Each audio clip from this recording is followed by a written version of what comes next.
From Recorded Future News and PRX, this is Click Here.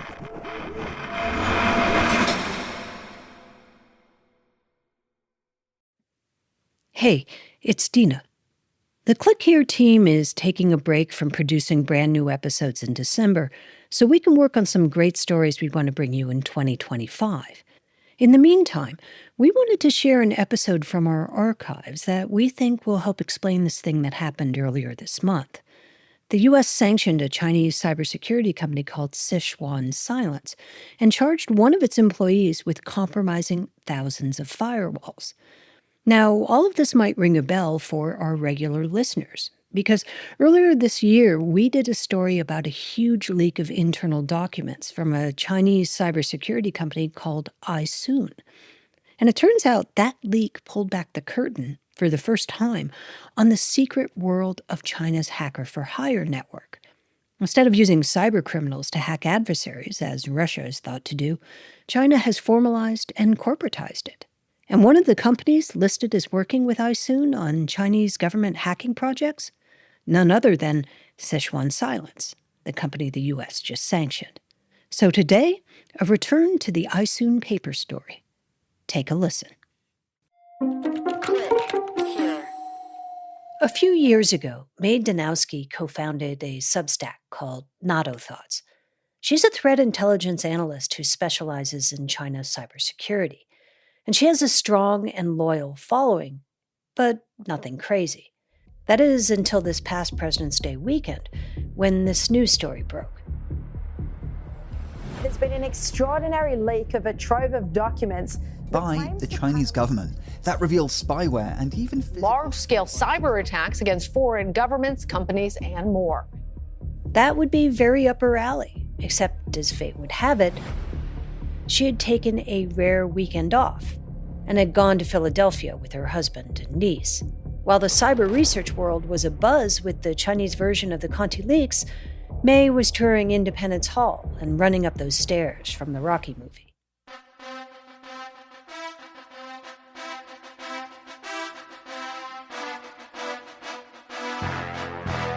So it was the long weekend. So I didn't really check a lot, my emails, my chat and stuff.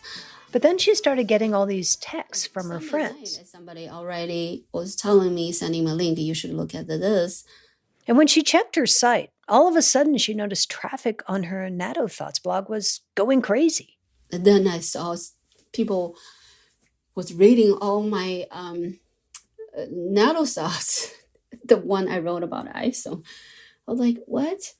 iSoon, a fairly well-known Chinese tech company, had sprung a leak. Thousands of internal documents and private chats from the company suddenly appeared on GitHub, a popular coder's website. And the documents provided unshakable proof that iSoon was in cahoots with the Chinese government. The leaked papers included major contracts with government agencies that had clearly been paying iSoon to build hacking tools and surveillance programs, in addition to vacuuming up intelligence on their behalf, which, until the leaks, everyone sort of had to piece together. And now the details were right there in black and white for all the world to see. It's huge. I was just so surprised to see the amount of the information came out. It was a goldmine for researchers like Mae, who for years have been trying to decode the secret world of China's hackers for hire. Sure, people knew the government worked with private companies to steal information and hack into networks, but they assumed it worked the way stuff like this usually does in China, with something called guanxi, which loosely means connections. Traditionally, Chinese businesses landed contracts because they were run by a relative of a local party official, or they knew the right people, not because they were the best company for the job. The government just handed them projects, handing them tasks, but oftentimes it's not that way. The leak made plain that while guanxi was still there, the Chinese government's cyber attacks are being fueled by something much bigger than that. They're the result of a massive, well-structured hacking industry that has been years in the making, a kind of Chinese cyber-industrial complex, which helps explain, partly, why Chinese attacks in cyberspace seem to be getting a lot more serious and a lot more dangerous.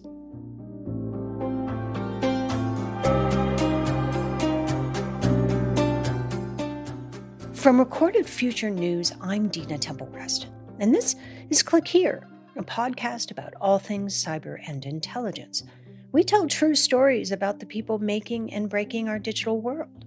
And today, inside the iSoon papers, a 190 megabyte leak of secret contracts, presentations, client lists, and chat logs that are pulling back the curtain on China's secret world of hackers for hire.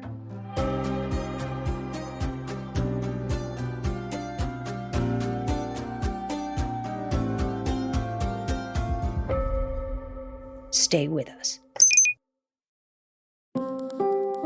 Do nice guys really finish last? I'm Tim Harford, host of the Cautionary Tales podcast, and I'm exploring that very question. Join me for my new mini-series on the art of fairness. From New York to Tahiti, we'll examine villains undone by their villainy, monstrous self-devouring egos, and accounts of the extraordinary power of decency. Listen on the iHeartRadio app, Apple Podcasts, or wherever you listen to podcasts. This is Click Here.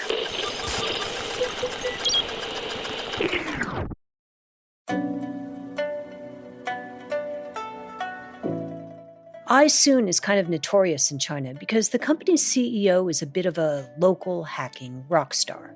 In fact, his hacker handle, to give you an idea of his specialty, is Shutdown. He's well known. He's definitely well known because he was the Green Army member, the member of The Green Army. It dates back to 1997. That's the first hacker group established in China.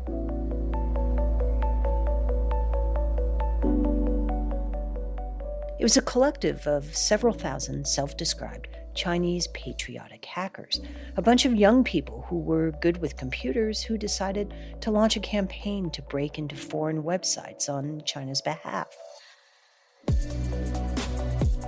They hacked Taiwan for wanting to be independent of China. They targeted Japan for not sufficiently owning up to the atrocities of the Nanjing massacre. Some of the Green Army's most prominent members, like iSoon's CEO, moved out of the volunteer patriotic hacking business into the private sector. They went on to create giant cybersecurity firms motivated by a very capitalist mindset. And is that sort of a normal process for, you start out as a hacker and then you sort of develop a cybersecurity company and then you work with the government? Is that a normal route? You can see it's a route. Because all of these hackers, later realize, you have a patriotic sentiment. That's a good thing. But the thing is, like, they were thinking about their future, how they can grow in this big environment as everybody was doing business. And the businesses just took off, and they started doing the kinds of things you usually see in mature industries, like starting to file for patents. According to data on Google Patents, iSoon has filed for patents for pretty aggressive techie things. They seem to be developing the kinds of tools that could help launch cyber attacks. For example, one of their patents was for a way to use Wi-Fi to crack into a computer network. Another described an intelligence platform that could help customers target key individuals and organizations. And that was what was public, if you knew where to look. But definitive proof of iSoon's government ties, the first real crack in this great wall of secrecy, came out kind of by accident in a lawsuit last year. It was filed in a local Chinese court. Neither party probably thought anyone would notice, and it involved iSoon and a tech company called Chengdu 404. That's the one of the company I've been following for a while. To the uninitiated, this court filing looked like your average intellectual property dispute. Chengdu 404 and iSoon were fighting over a software development contract. But to insiders like me, the case was a revelation. First, because it involved Chengdu 404, which, it turns out, is not just any tech company. It's a well-known front for the Chinese Ministry of State Security, which is responsible, among other things, for foreign intelligence, counterintelligence, and the political security of the Chinese Communist Party. And the U.S. Justice Department actually said as much a few years ago when it indicted a handful of Chengdu 404 employees. The charges? Essentially hacking on behalf of the Chinese government. We have unsealed 3 indictments that collectively charge 5 Chinese nationals with computer hacking. And then, if that wasn't enough, there was more proof that surfaced around the same time as that obscure lawsuit that was filed last year. It was a video posted on Chinese social media.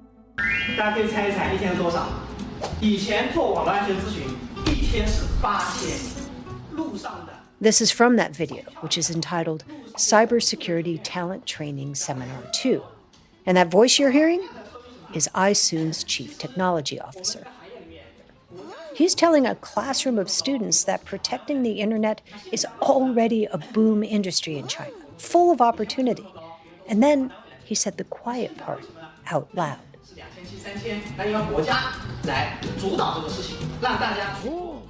Cybersecurity projects in China today, he said, are being led by the government.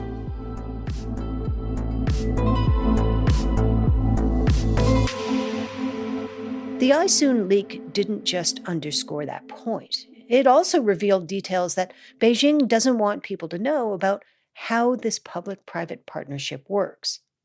There's interesting conversations in the leaked document in the iSoon. Have a lot of chat between the employees with the clients. They often mentioned saying, "Oh, do you know so-and-so in this company? Sounds like they got a big contract with the Public Security Bureau. Could we tag along?"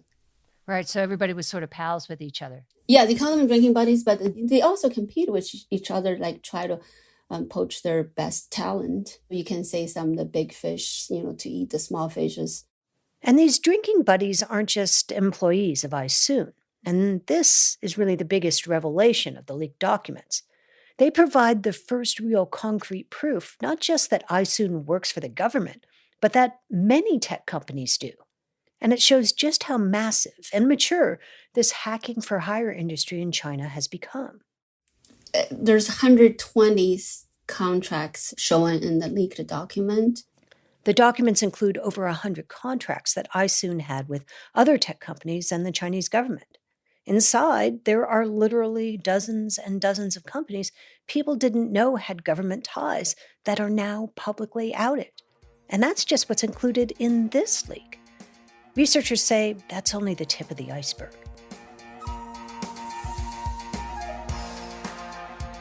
The iSoon papers provide this other important thing. The first real look at how cutthroat this vast company network is. It reveals a little mini Silicon Valley drama with key employees getting poached, companies promising investments, and all the jockeying for position and trying to prove their value to the state appears to be paying off. The leaked documents provide a laundry list of pilfered information, such as 95 gigabytes of immigration data stolen from India, hacked call logs from a South Korean telecom provider, internal documents from Malaysia's Senate. And it also shows employees of iSoon actually thinking through their plans for future hacks. There's some chat logs between employees talking through ideas on how to best crack into the Treasury and Home Office in the UK. And when we come back, China seems to be doubling down on cyber operations and what U.S. officials are doing in response. We've started that journey. Different sectors are at different places of maturity.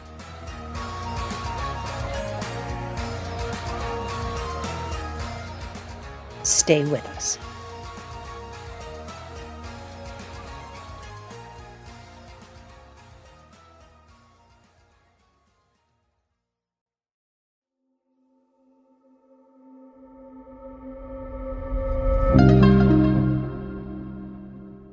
The man considered the father of China's information warfare doctrine is this unlikely character, a low-level People's Liberation Army officer named Shen Wei-Guang. He understood the power of technology, but allegedly he couldn't even type. He was computer illiterate. He didn't really know how to use a laptop, a computer. In 1979, Shen was a soldier fighting in the Sino-Vietnamese War, a conflict which lasted all of 27 days. It was a poor man's war. Little else but infantry and artillery were used. The Chinese set out to teach Vietnam a lesson. While the short battle was considered a draw, the fight itself deeply affected Shen, so much that it made him consider other ways nations might settle their differences. He was thinking, can we have a fighting without blood? A war without bullets.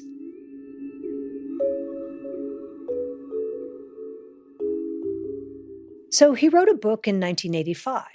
This was just 2 years after ARPANET gave birth to the internet. Future wars, Shen said, would be fought with information.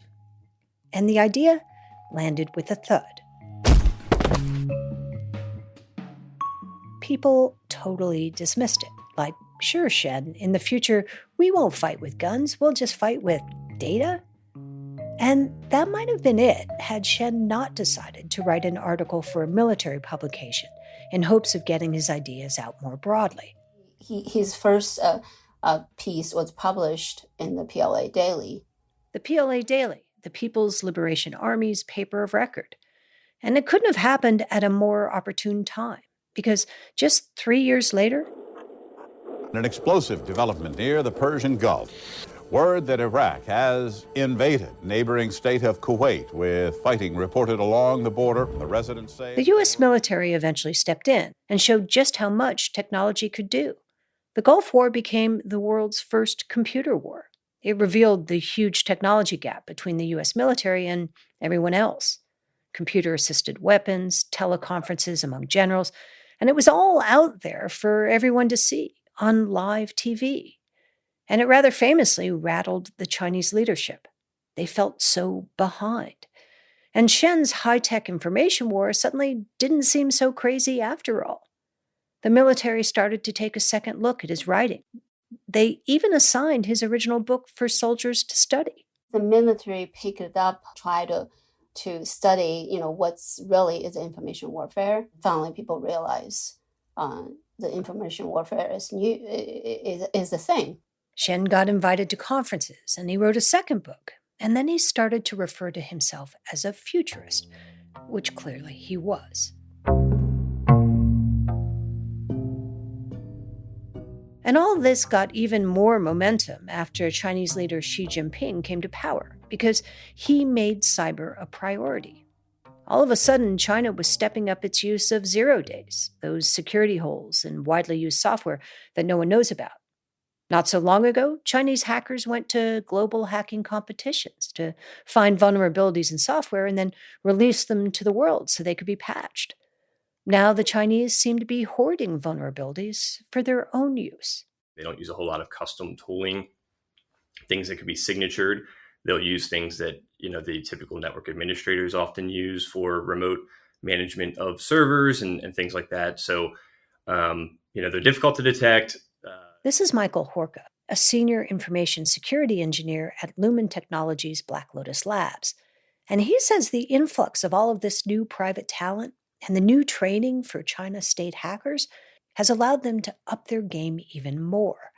And one group in particular has become increasingly aggressive, a state hacking group called Volt Typhoon. And its MO is targeting critical infrastructure. Your water utilities, electric utilities, transportation, maritime, stuff like that. This was big news earlier this year when FBI Director Chris Wray unexpectedly announced that the U.S. had found Volt Typhoon malware pre-positioned in critical U.S. networks. They were lying in wait in power stations and aviation networks. Ostensibly, it was in anticipation of needing them for some future attack. And we talked about this in a previous episode. The big takeaway Ray told us a few weeks ago isn't that the Chinese government is doing this, but rather how much they're doing it. We're seeing it now on a scale and intensity that we have not previously seen. Which explains why Biden administration officials are increasingly seeing these kinds of cyber operations through a new lens. U.S. companies have always been asked to patch and update and silo their systems to guard against attacks. But now there's also a push to have something in place, a kind of plan B, something to lean on in case nation-state hackers manage to crack into critical systems. Because what really matters, preventing the disruption of critical services that Americans rely on, from water to pipelines to electricity. This is Ann Neuberger. She's the Biden administration's Deputy National Security Advisor for Cyber and Emerging Technology. We met at a restaurant on the sidelines of the Munich Security Conference late last month. And she says one of the big problems is there aren't agreed upon norms when it comes to this kind of information warfare. And she confirmed that there are ongoing discussions with the Chinese at the highest levels to see if there's a way to agree on some. To convey and to discuss rules of the road. And is that actually being pursued now? There have been high-level discussions of that. And do they get that this is not something that they should be doing? She wouldn't bite on the question. I can't. Clearly, we convey the message.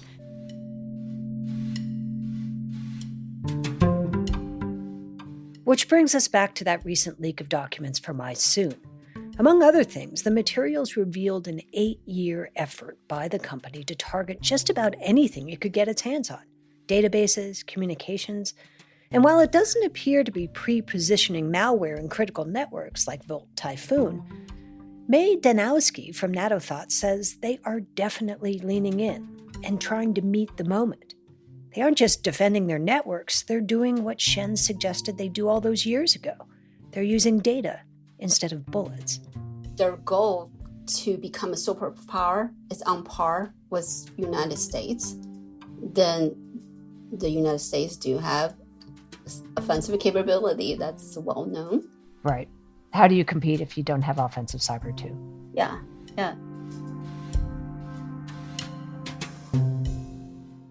And if all this sounds familiar, it should. Using outsiders to help you hack isn't a Chinese invention. Russian cyber gangs have been targeting Moscow's adversaries for years. Iranian hacktivists do too. And that arrangement gives the leadership in both those countries a patina of deniability. The iSoon papers suggest that China has developed a kind of hacking with Chinese characteristics. They've chosen something they're good at, running a business. So they've opted to recruit private industry instead of private gangs. It's something they can control, but is just independent enough that when something goes awry, Beijing can claim, hey, it wasn't us. This is Click Here.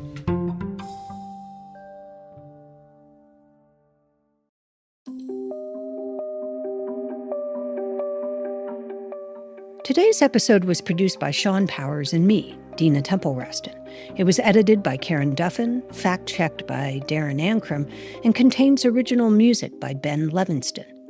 Our staff writer is Lucas Riley, and our illustrator is Megan Goff.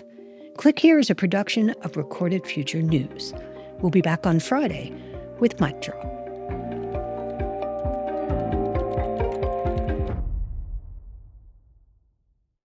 Looking for more of the cybersecurity and intelligence coverage you get on Click Here? Then check out our sister publication, The Record, from Recorded Future News. You'll get breaking cyber news from reporters in New York, Washington, London, and Kyiv, among others. And you'll see for yourself why it attracts hundreds of thousands of page views every month. Just go to therecord.media.